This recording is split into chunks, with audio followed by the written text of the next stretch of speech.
Hello दोस्तों, क्या हाल है भाई। आशा करता हूँ यार आप सब बढ़िया होगे। तो एक क्वेश्चन आया हुआ है कि क्या ब्लॉगिंग में कुछ शॉर्टकट तरीके होते हैं जिसमें हम सिर्फ एक दो महीने में जो है हमारे ब्लॉग पे ट्रैफिक आने लगे और हमारी अर्निंग स्टार्ट हो जाए। चलो यार, इस कॉन्सेप्ट के बारे में जो है वो बात करते हैं और थोड़ा समझने का ट्राई करते हैं और थोड़ा सा रियलिटी के पॉइंट ऑफ व्यू से भी जो है वो बात करते हैं कि कितना आसान और कितना मुश्किल होगा एक बिगनर के लिए। तो देखो यार, अगर हम बात करें कि यार कोई शॉर्टकट तरीका होता है जिसमें यार हमारा ब्लॉग रैंक कर जाएगा एक दो महीने के अंदर और हम जो है अपने ब्लॉग पे ट्रैफिक ले पाएंगे, तो बिल्कुल होता है। और उसमें से सबसे पॉपुलर टर्म आपने सुना होगा एक्सपायर डोमेन। और उसमें कई सारे लोग जो है ना एक्सपायर डोमेन लेकर के, अभी भी आप देखोगे मार्केट में कई सारे गवर्नमेंट एक्सपायर डोमेन है जो कि धूम मचा रहे हैं और मंथली बेसिस में यार लाखों का ट्रैफिक लेकर के आ रहे हो और भाई करोड़ों में अर्निंग जो है वो जनरेट कर रहे हैं। तो होते हैं शॉर्टकट तरीके, बट एज अ बिगिनर जो लोग भी एज अ बिगिनर इतना आसान नहीं होता है। जो लोग भी एक्सपायर डोमेन ले करके उस पर काम करते हैं ना, उनका पास्ट एक्सपीरियंस होता है ब्लॉगिंग को लेकर के। वो अच्छी तरीके से ब्लॉगिंग को समझते हैं, अच्छी तरीके से जो है वो एक्सपायर डोमेन के कॉन्सेप्ट को समझते हैं। क्योंकि एक्सपायर डोमेन लेने के बाद भी ना 100% कोई गारंटी नहीं होती है कि वो एक्सपायर डोमेन वर्क करेगा ही करेगा। किसी भी एक्सपायर डोमेन को लेने के लिए बहुत सारे फैक्टर जो है वो मैटर करते हैं, बहुत सारा एनालिसिस उसको जो है वो चाहिए होता है। अब क्या होता है कि अगर आप भाई बिल्कुल बिगिनर ब्लॉगर हो और भी जर्नी स्टार्ट करो, समझना चाहते हो कि यार एक्सपायर डोमेन जो है वो किस तरीके से बाय करते हैं, किस तरीके से रिसर्च करते हैं, तो expire-domain.net करके जो है वो साइट रहती है, वहाँ से जा करके जो है वो आप रिसर्च कर सकते हो। बट वहाँ पर जो है फ्री वाले एक्सपायर डोमेन रहते हैं, तो उसका मोस्ट ऑफ द केसेस जो है वो उतना अच्छे तरीके से वर्क नहीं करते हैं। कहीं 10,000 20,000 डोमेन में आपको एक अच्छा एक्सपायर डोमेन मिल जाएगा जो हो सकता है आपके लिए काम करे। बट होता क्या है कि जो लोग इसमें काम करते हैं ना, वो लोग क्या करते हैं ना, वो ये फ्री वाले एक्सपायर डोमेन जो है वो नहीं खरीदते हैं। वो खरीदते हैं भाई प्रीमियम एक्सपायर डोमेन जो कि यार ऑक्शन वगैरह में मिल रहे होते हैं, जैसे कि GoDaddy ऑक्शन हो गया। ऐसे कई सारी मार्केट में बने हुए हैं ऑक्शन वाले सिस्टम, वेबसाइट, जहाँ से जो है वो प्रीमियम एक्सपायर डोमेन मिलते हैं। और जो ये कंपनीज रहती हैं वो पहले से ही हाई क्वालिटी एक्सपायर डोमेन को यार खरीद करके, उनके पास टीम होती है, वो इस चीज़ में लगे ही रहते हैं कि कहाँ कोई बढ़िया डोमेन जो है एक्सपायर हो रहा है, उसको खरीद करके अपने प्लेटफॉर्म पे लिस्ट कर देती हैं ऑक्शन के लिए। और फिर जो यार ब्लॉगर लोग होते हैं जिनके पास पैसा होता है इन्वेस्टमेंट करने के लिए, वो जो है उस पर बिडिंग लगाते हैं और उसके बाद उस एक्सपायर डोमेन को जो है वो उन्हें मिल जाता है, फिर वो उस पर काम करते हैं। बट ये इतना सिंपल प्रोसेस नहीं रहता है यार।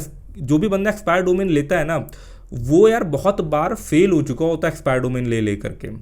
ऐसा भी कोई गारंटी नहीं होता है कि अगर हम कोई, जो मैंने समझा है ना कि यार जो अगर आप कोई 50,000 60,000 रुपये दे करके कोई प्रीमियम एक्सपायर डोमेन भी ले रहे हो ना, तो वो भी वर्क करेगा ही करेगा नहीं। बट जो लोग इन चीज़ों में काम करने लगते हैं लगातार, उनको एक पता चल जाता है यार फ्लॉप होते होते कि यार ये एक्सपायर डोमेन इस तरीके का वर्क नहीं करा, इस तरीके का नहीं करा, तो किस तरीके का वर्क करेगा। वो वहाँ तक जो है वो कहानी को क्रैक कर लेते हैं और फिर जो है उनके लिए एक्सपायर डोमेन की कहानी वर्क करने लगती है। और फिर वो देखोगे उनको एक महीने में ही, एक डेढ़ दो दो महीने में ही जो है उनके ब्लॉग पे मिलियंस का ट्रैफिक आने लगता है, क्योंकि एक्सपायर डोमेन की एक अच्छी खासी अथॉरिटी पहले से ही गूगल में बिल्ड होती है। तो एक तो ये कॉन्सेप्ट रहता है, अगर हम, जो कि यार काफ़ी ज़्यादा मार्केट में पॉपुलर है शॉर्टकट में ब्लॉगिंग से अर्निंग करने के लिए। बट भाई ये तरीका ना इन्वेस्टमेंट मांगता है, प्लस पास्ट एक्सपीरियंस भी मांगता है। कोई ऐसा बंदा अभी एकदम से उसको ब्लॉगिंग के बारे में पता चला हो, या तुमने कोई इंटरव्यूज़ देख लिया हो कि नहीं यार एक्सपायर डोमेन तो तरीका बढ़िया है, हम तो सीधे यार खरीदेंगे और हम सीधे सीधे रैंक करने लगेंगे। बट उसके पीछे यार काफ़ी कंटेंट पुश करने की भी स्ट्रैटेजी रहती है। आप देखोगे एक्सपायर डोमेन भी ना बहुत लंबा गेम नहीं रहता है। एकदम से एक्सपायर डोमेन जो है वो एक दो साल चलता है, अच्छा सा ट्रैफिक लेकर के उससे पैसा कमा करके वो एक्सपायर डोमेन भी जो है वो बेकार हो जाते हैं। आप इसके लिए एग्जांपल के तौर पे MPNRC का एक एग्जांपल ले सकते हो। तो ये यार है। तो ऐसा बोलोगे कि ब्लॉगिंग में शॉर्टकट नहीं होते हैं, तो शॉर्टकट तो होते हैं, लोग पैसा तो बना रहे हैं शॉर्टकट का यूज़ करके। वहीं पर अगर हम एक दूसरी कैटेगरी की बात करें जा करके, तो आपने देखा होगा बहुत सारी ना मॉडेड APK डाउनलोड वाली वेबसाइट्स रहती है, जिसमें क्या रहता है कि हजारों में यार APK वगैरह जो है वो फाइल पड़ी रहती है।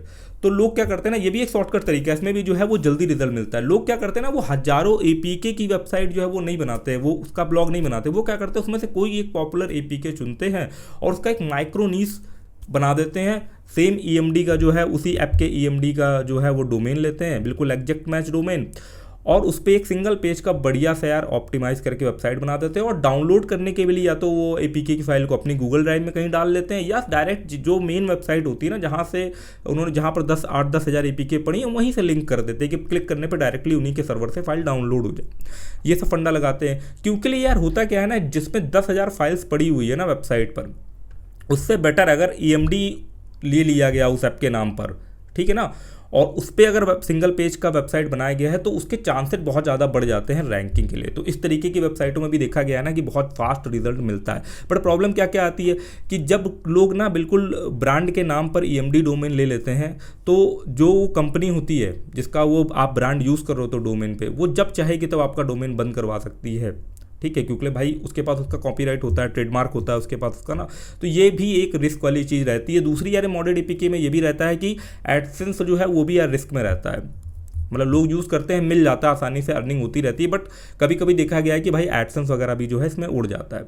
तो ये सब फंडे यार कुछ चल रहे हैं, ऐसे और बहुत सारे यार शॉर्टकट तरीके चल रहे हैं मार्केट में। बट यार हमने अगर कुछ पॉपुलर तरीके के पॉइंट ऑफ व्यू से बात करूँ तो यही है। उसमें से सबसे नंबर 1 पे आपको जो मैंने बताया ना, एक्सपायर डोमेन वाला रहता है। बहुत जल्दी, बहुत सुपर फास्ट तरीके से रिजल्ट मिलता है, बट उसके लिए यार एक्सपीरियंस जो है वो बहुत ज़्यादा मैटर करता है। अच्छा, एक चीज़ मैं और बताना भूल गया थर्ड का, उसको भी यार डिस्कस कर लेते हैं। थर्ड वाले में क्या है कि आप गूगल से तो ट्रैफिक नहीं लेके आओगे। थर्ड वाले में कॉन्सेप्ट चल रहा मार्केट में जिसमें सुपर फास्ट रिजल्ट मिल रहा है, और वो भी एक नया डोमेन पे। एक नया डोमेन आपने बाय करा, उस पर रिजल्ट मिल रहा, वो है भाई डिस्कवर का। डिस्कवर वाले केस में क्या करते हैं ना, डिस्कवर वाले में 2-3 फैक्टर जो है वो बहुत ज़्यादा मैटर करते हैं कि आपके पास पहले से कहीं पर जो है वो ऑडियंस होनी चाहिए, या यहाँ पर भी इन्वेस्टमेंट लगता है कि वो ऑडियंस आप बाय करते हो, या तो आप फेसबुक ग्रुप बाय करते हो, या तो टेलीग्राम ग्रुप बाय करते हो। आप देखोगे यार जो लोग भी डिस्कवर में काम करते हैं ना, वो अपनी ऑडियंस को जो भी उनके ब्लॉग पे आती है उनको एक जगह ना कलेक्ट करते हैं, और कलेक्ट करने के बाद जैसे ही नया आर्टिकल पुश करते हैं तो वो इस नए आर्टिकल को उस ऑडियंस तक पहुँचाते हैं। उससे होता क्या है कि भाई संग के संग नए पोस्ट पर जो है वो ट्रैफिक आ जाता है, तो वो फटाफट जो है वो गूगल में इंडेक्स भी हो जाता है, और उसके चांसेस बहुत ज़्यादा बढ़ जाते हैं डिस्कवर में। जिसमें कि सबसे इंपॉर्टेंट फैक्टर इस डिस्कवर वाले कॉन्सेप्ट पे मैटर करता है भाई, पुश नोटिफिकेशन। देखोगे आप जो ब्लॉग रहते हैं ना, बड़े बड़े ब्लॉग, वो सब पुश नोटिफिकेशन इनेबल करके रखते हैं, क्योंकि पुश नोटिफिकेशन में ना बंदे को, जैसे टेलीग्राम में ज्वाइन करने के लिए बंदे को टेलीग्राम में जाना पर जाएगा, फिर ज्वाइन करेगा जाके, यार व्हाट्सएप ग्रुप पे उसको ज्वाइन करना है, तो भी उसको ना 2-3 स्टेप में जो है वो उस व्हाट्सएप ग्रुप में ज्वाइन होगा जा करके। बट पुश नोटिफिकेशन वाले कॉन्सेप्ट में क्या रहता है ना कि आप सिंपल सा एक जावास्क्रिप्ट का कोड लगा दो, तो बहुत सारे आप free push notification service provide करने वाली कंपनियां जो एक लिमिट तक जो है 20-30 हज़ार यूज़र तक जो है वो फ्री पुश नोटिफिकेशन प्रोवाइड करती हैं। फिर उनका कुछ मोनेटाइजेशन का प्लान रहता है।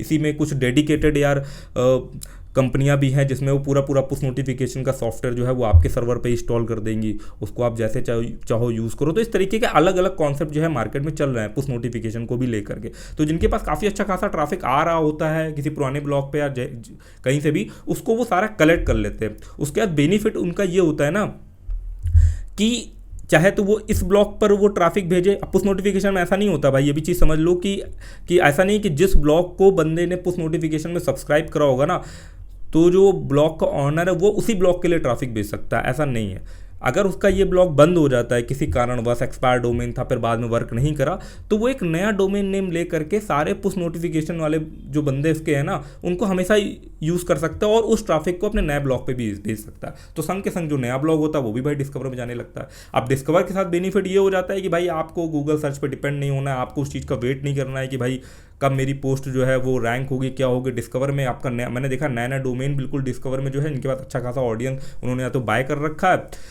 उसके बाद वो जो है अपनी पोस्ट को डिस्कवर में लेकर के जा रहा है, और बहुत कम समय में बहुत ज़्यादा ट्रैफिक आ रहा है। बट इसमें निगेटिव पॉइंट क्या रहता है ना कि डिस्कवर का ट्रैफिक जो है वो आपका ग्राफ में ना सस्टेनेबल नहीं रहेगा, वो एकदम से ऊपर जाएगा फिर नीचे जाएगा।